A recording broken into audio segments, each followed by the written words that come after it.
So I'm here from ECigIntelligence. It's a UK-based company, but the regulatory and data team is sitting in Barcelona. So we are an independent data intelligence provider for the vape industry.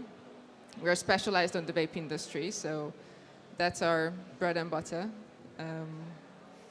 And yeah, I'm responsible for the market data.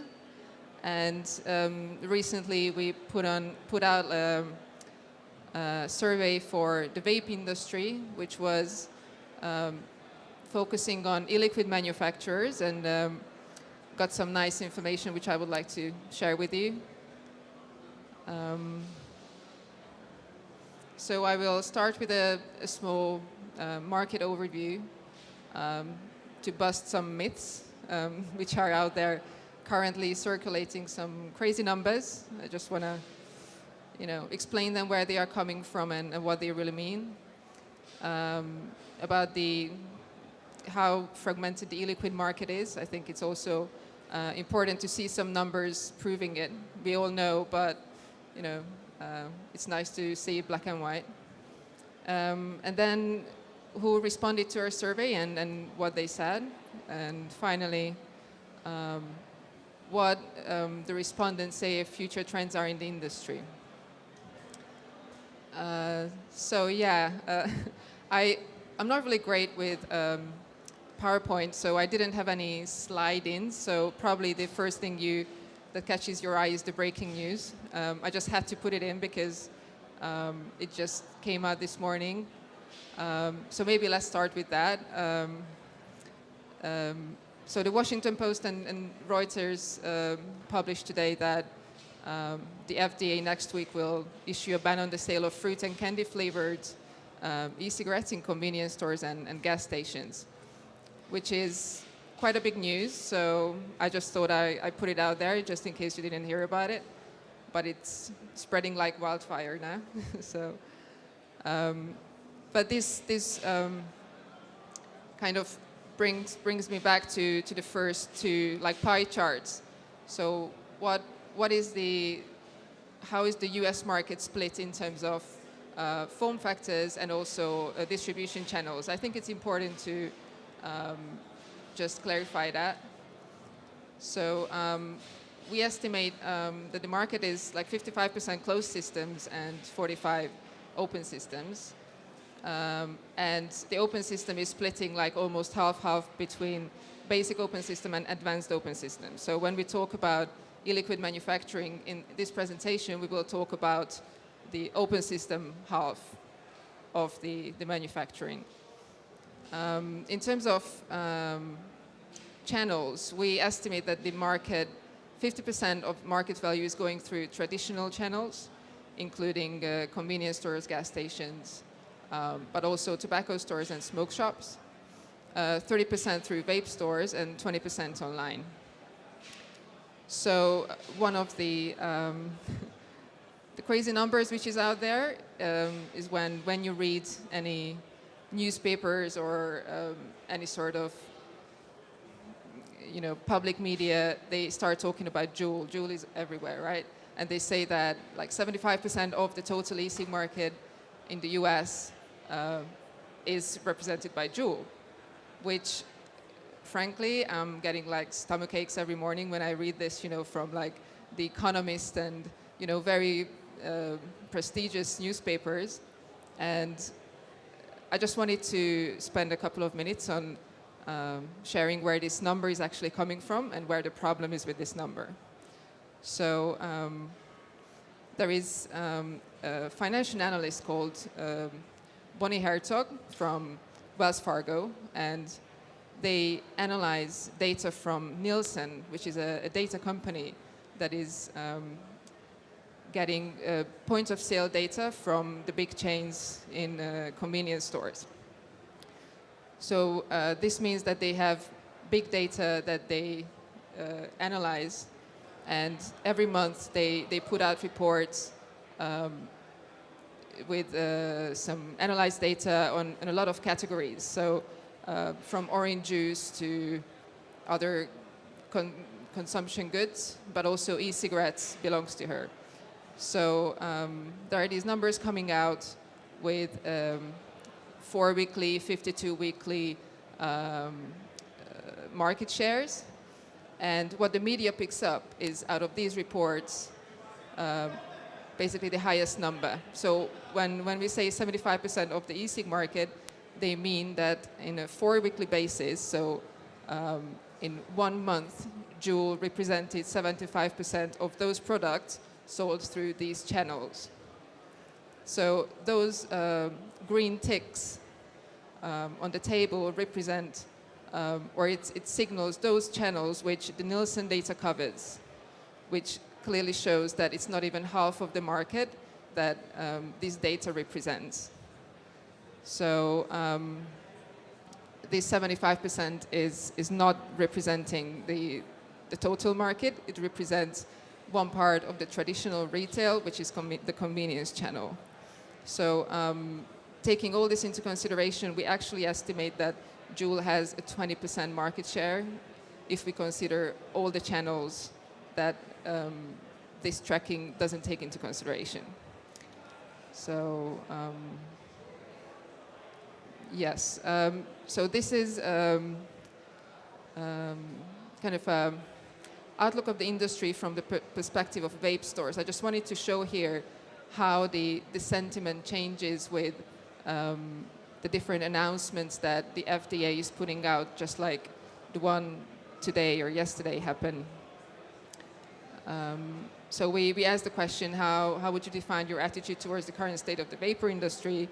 And we do this question every year, so you can clearly see the fluctuation that happens in the industry and how difficult it can be to navigate it, through all this uncertainty with the FDA's kind of random-looking announcements. So I also wanted to show, just in general, about the e-liquid market, some numbers which came out in 2017 from our consumer survey. We did the survey in conjunction with CASA, and we had 8,000 respondents, which is pretty good. But it also means that these respondents were advanced open system users, so like hobbyists who are really into the category, and not just the average vapor who picks up a Juul in the convenience store. So based on this data, we estimate that the market, like 90% of the market of open system users actually purchases bottled e-liquid, and 10% makes their own, which is actually quite high, I think. But also, when we asked what was the most the favorite e-liquid of the respondent, not one e-liquid brand got more than 5%. So this clearly shows how fragmented the e-liquid market is.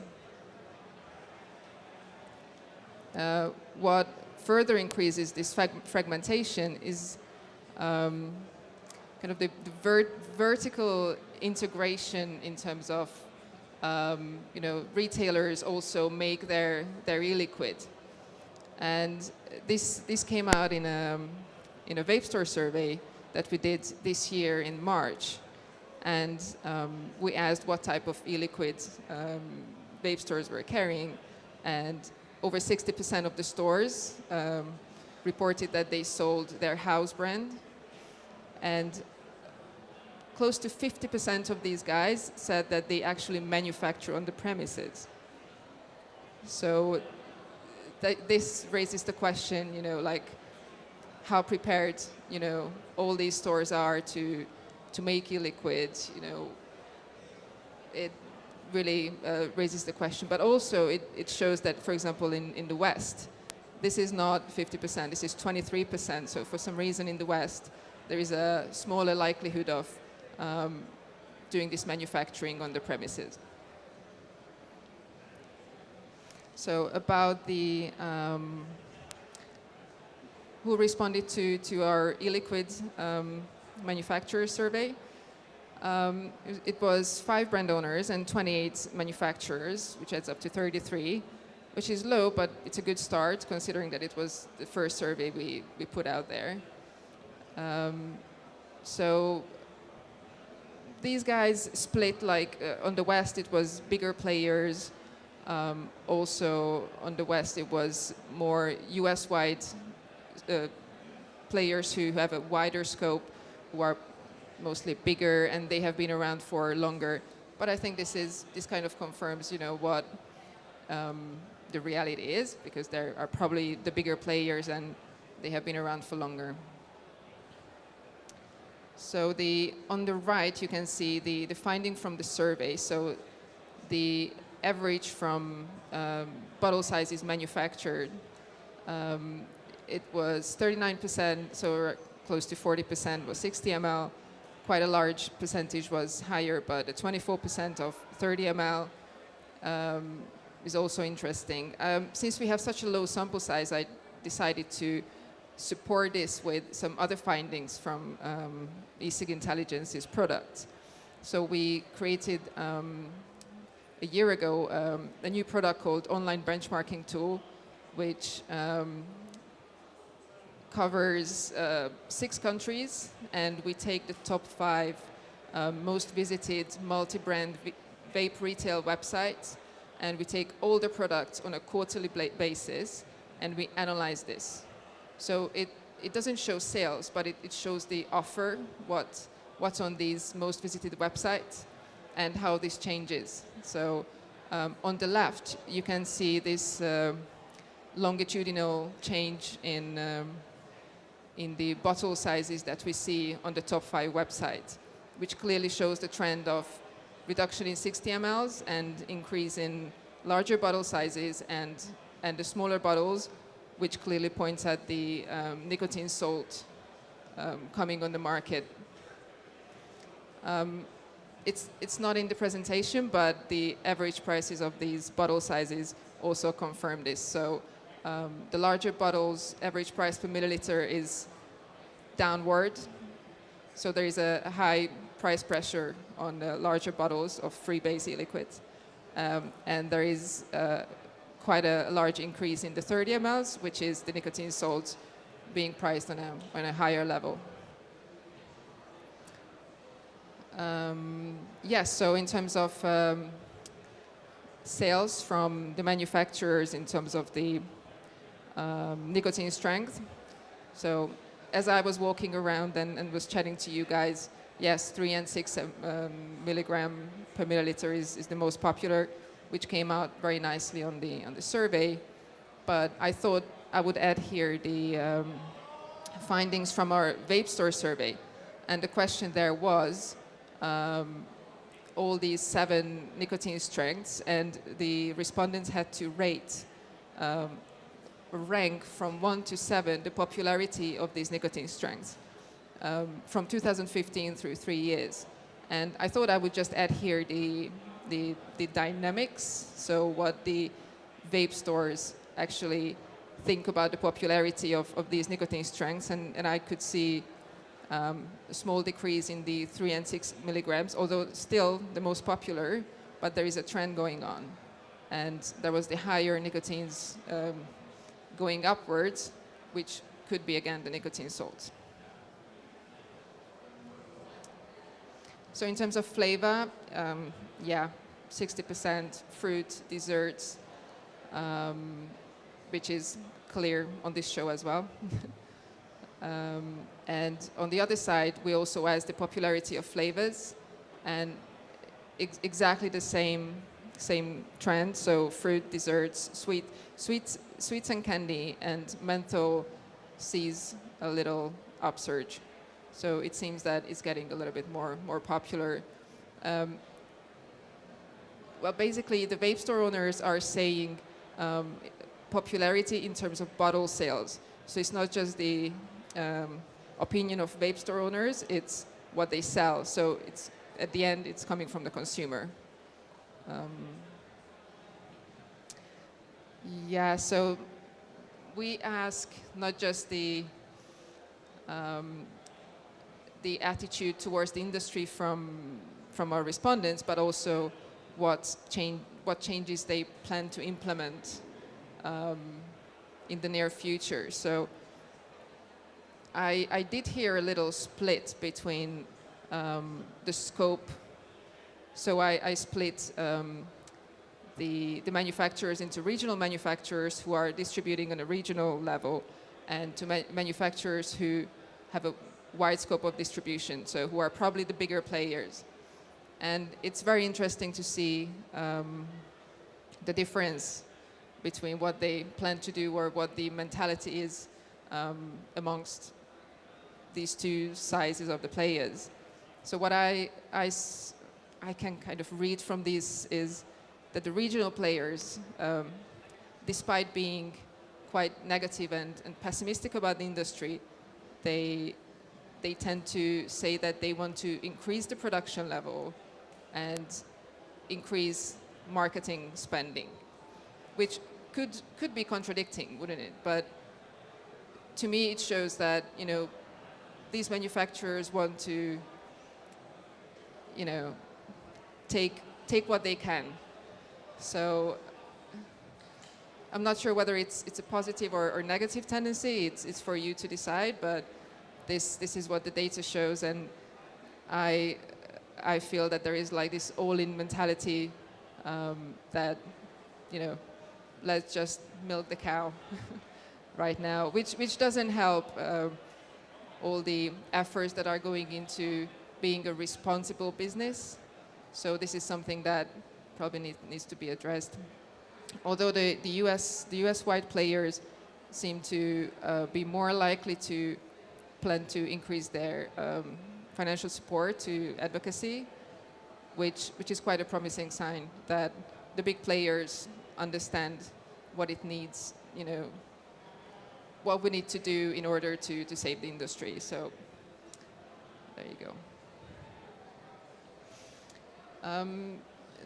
This was a question that actually 174 respondents responded to, because there were a lot of brick and mortars and hardware companies also who were shown this question.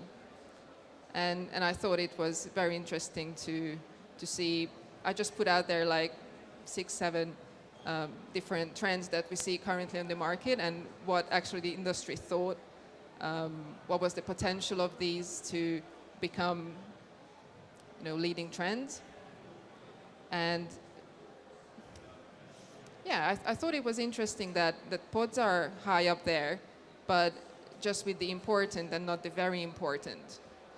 So yes, pods are definitely there to stay based on these